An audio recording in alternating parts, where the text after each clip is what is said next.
And your SEC Insider Hit today is brought to you by RPT and Rick's Pro Truck. New store in Madison County, Gluckstadt. New store, Rick's Pro Truck, #1 Jeep truck accessory stores in Mississippi, Lakeland Drive, and their new store, Madison County, Gluckstadt. Also visit ricksprotruck.com. We're live in the Bank Plus studio, your SEC Insider Hit. We have John Cohen, athletic director at MSU. We want to hit what could play out here with SEC football as now Mississippi State and other SEC schools have student athletes on campus. And then, of course, we'd like for John to talk a little bit about the Major League Baseball draft coming up and just how it's different this year with only 5 rounds. John, good morning. I want to start with football. And so, and I know we do this every few weeks, but y'all are meeting throughout the week. Things are happening. Where do you feel like the league is today as far as we're less than 100 days from Mike Leach's team kicking off if everything lines up? I think it's safe to say that we're all kind of pleased. The entire room is pleased that we have any days. We don't have to make a decision tomorrow. And listen, the majority of us in the Southeastern Conference are agencies of the state, which means we have guidelines, state guidelines that we have to follow. So we take very seriously, and we meet a lot about there are a lot of ideas, volley back and forth, but we do the time, and I think that's a good thing. All right, so we're going to try to get a better connection with John, and that may be in 5 minutes or so, or maybe a little bit later in the show. But it sounds like things are progressing and moving forward, and Sankey they want to do everything they can to start, Labor Day weekend. So we'll see what's going on there, and maybe get John back on in a little while. Out of Bounds, ESPN 105.9 The Zone. We asked the question this morning, knowing what you know now, would you attend a game this fall? Knowing what we know, we're finding more, information out and so on. Knowing what you know now, would you attend a game this September, October, November? Shoot us a text, 601-885-3776. Would you be comfortable with doing that? JC says, I'm 50 years old, and statistically speaking, I'm more likely to die from the flu. So, hell yeah, I'm attending games this fall. Okay, so JC's going. Would you attend a college or NFL game this fall, knowing what you know now? The text line is 601-885-3776, brought to you by your next John Deere tractor at Mississippi Ag. Visit agup.com to find any of the 16 retail locations today. We also want to say, I'm looking at this weather. I know y'all been looking at it. Our thoughts and prayers to people in South Mississippi and among other states as the storm's coming through. Hopefully everybody's okay. And we'll keep monitoring that throughout the day. And hopefully we don't have storms spin off and tornadoes and so on and so forth. But stay safe, be aware, and watch out what's going on out there for sure. It's raining like crazy. How good are you at hitting a curveball? Not good. Not good. So this will be a swing and a miss. Coach Cohen's having some technical issues. We're going to punt to tomorrow at 7:30 when he has a better landline to call off of. Just where he is right now, he doesn't have the ability to use another phone. And his phone, we tried to do some stuff right there, and it didn't work. So tomorrow morning, 7:30, we'll have John Cohen on tomorrow. So apologize. Yeah, to our that's cool. Now, Coach will weigh in on all sorts of things tomorrow at 7:30. All the same stuff, just tomorrow at 7:30. That's all right. We've got more coming as far as guests today. And I thought Brian Sikowski was fantastic with Perfect Game earlier. If you missed that, that'll be on the podcast. I'm sorry, JC. Did I say you were over 50? JC said, Bo, I'm under 50. Don't put that bad juju on me. My bad. He said, whoa now. What? 50? Hold on. Oh, trees across. That's not good. North of 22. That's above Canton. Yeah. Yeah. That's past my house. It is. Yeah. course, it can feed over. Yes, Yeah. it is. It is. Yeah, that's not good. Be careful. Trees down, things happening, wind blowing. Our thoughts and prayers with people in South Mississippi, South Louisiana, South Alabama, among other places. Be careful on the road and hope that your loved ones are being careful too. Bully Bill says 55 northbound of 22 completely shut down with trees. Yeah, that's not good. Let's go back into our question today. Knowing what you know now, would you attend a game this fall? T.O. says, yes, I will be at the Ole Miss Bama game. Well, there you go.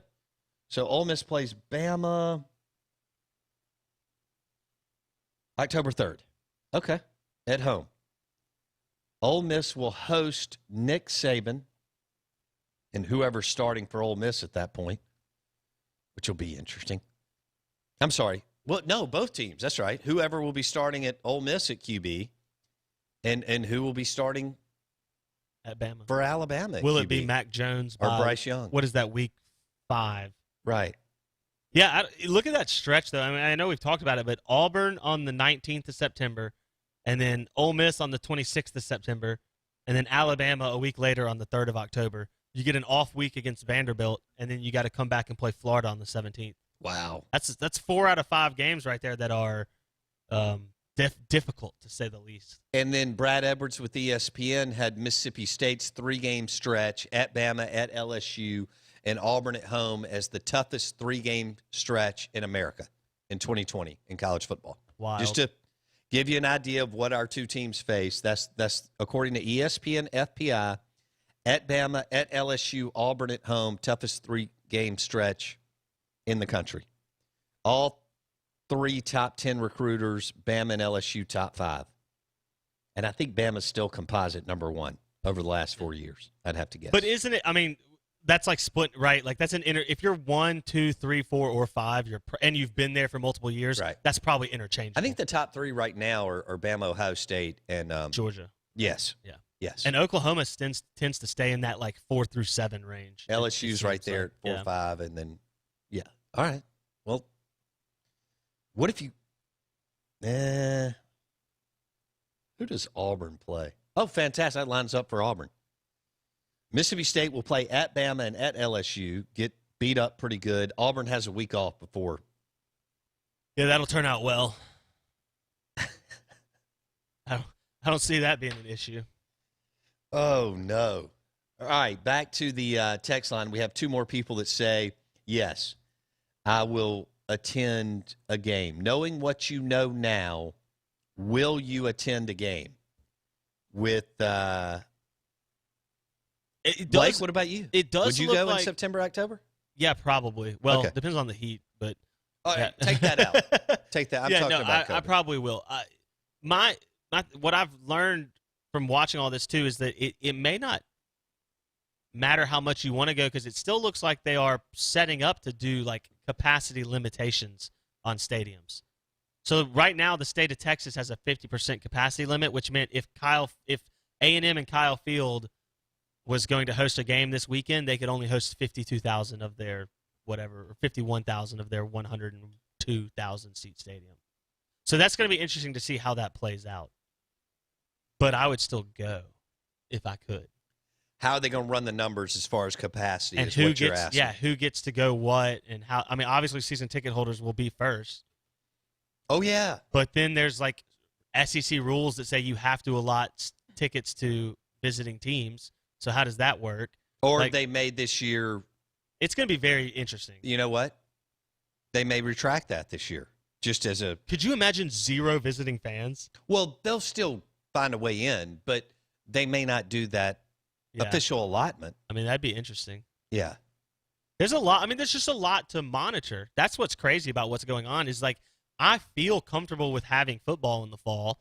I mean, you can look at what everything's going on. And we'll know in 2 weeks. If there's going to be a second outbreak, it's happening right now because of all the massive amounts of protests where people are together. I mean, you saw pictures of L.A., Philly, D.C. with tens of thousands, if not hundreds of thousands of people, all That's a good in point. small blocked areas. If there so is, in the next 14 days, we'll know. Yeah. I mean, how would we not know? You know what I mean? So by the time June ends and we're into July and we're getting to that theoretical SEC Media Days time, we'll know whether or not football is a legitimate opportunity, because if there's going to be a second wave, it's coming out of this protesting. Think about how that impacts MSU and Ole Miss as far as financially. I mean, granted, they know they're going to get a big check because of TV, Blake. But they have to play, right? But to fulfill that contract. But if you – oh, yeah, and they'll play. It's $4 billion on the line. I mean, either you play or the college sports world folds, and that's not going to happen. So they'll figure it out. I mean, unless we, fight aliens next. I know what you mean. I don't know, but they're going to play. It's $4 billion, and we know we're already watching and witnessing teams cut programs left, and this is just the beginning. There's going to be all kinds of programs cut left and right. But think about the financial impact if there is a capacity cap. Do you think that the NFL will also have a capacity cap? Well, right now it's by states. It's not by league. So, like, the state of Texas has a capacity for buildings, which means 50%. So, like, the governor, Rick Abbott, has said, you can only have 50% of your building. But that could change between now and then. 1,000%. Because Dallas Cowboy fans will basically tell him. Well, 3 weeks ago, the state of California said we're not going to have anyone meet for the rest of eternity. Right. And, a week later, they were like, actually, we'll have class. Well, the California State University system walked that back in 30 hours. Yes. As far as no students on campus. Yeah. So, that was about a month ago. But it changes like that. Yeah. So Alabama, we know, will be at 100% capacity if it's up to the governor then, Blake, is what you're saying, right? Because Roll Tide Nation will demand that they're in Bryant-Denny. Let's see what Alabama's first big home game is. Oh, it's Georgia. Dude, talk about a welcome to Alabama if you're Mac Jones. Like, seriously, you got to play your first big game is Georgia, like, who you don't ever play at Alabama. Like, you normally get to play, like, Vanderbilt or South Carolina or, somebody like that. You don't ever pull Georgia. And so Mac Jones gets to walk into Alabama, and everybody at Alabama is just waiting for him to fail. That's game 3 of the Kirby Smart and Nick Saban play for the first time in the regular season. Georgia will head to – this is why we need to do away with divisions. Yeah. And we just need to play more. We need the round robin style where you have, like, 2 teams you always play and then everybody else switches or something like that. Yeah. Probably add 2 more conference games and make it 10, and let's make this thing really fun and cool. And give the season ticket holder more value for their buck. Yeah. Yeah. Because you would only miss 3 teams a year. They've gutted season ticket holders. I mean, it's just gone up exponentially. And the value you get out of that is less. I mean, think about it. If you have a suite or club-level seats, you watch a bunch of garbage. Mercer. Let me throw out some names. Central Arkansas. These are SEC teams, non-conference games. I don't even know who Eastern Washington University, maybe? Okay. Yeah. Got to be. Central Arkansas. Kent State. Coastal Carolina. This is why you get excited. Mercer. Kent State. Tennessee Martin. New Mexico. Furman. Holy moly. So I'll be interested to see if 6-7 years from now, most of this is eliminated and they give the season ticket holder more. But we know that fans are not going to go to these games.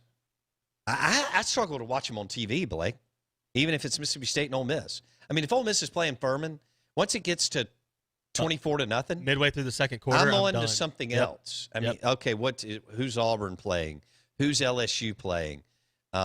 Who's Georgia playing or whatnot? It's like a flip it back to it. Yeah. Yeah, and you're right. I may flip back and then it's 38-3, but how long am I engaged? And people are already filing out of the stadium, Vaught Hemingway, Davis Wade, to go back to their tailgate and or to a fun bar condo to watch another game. So we'll see if the pandemic expedites some better scheduling for our college football programs. Good morning. Welcome in. The Out of Bounds Show, ESPN 105.9 The Zone.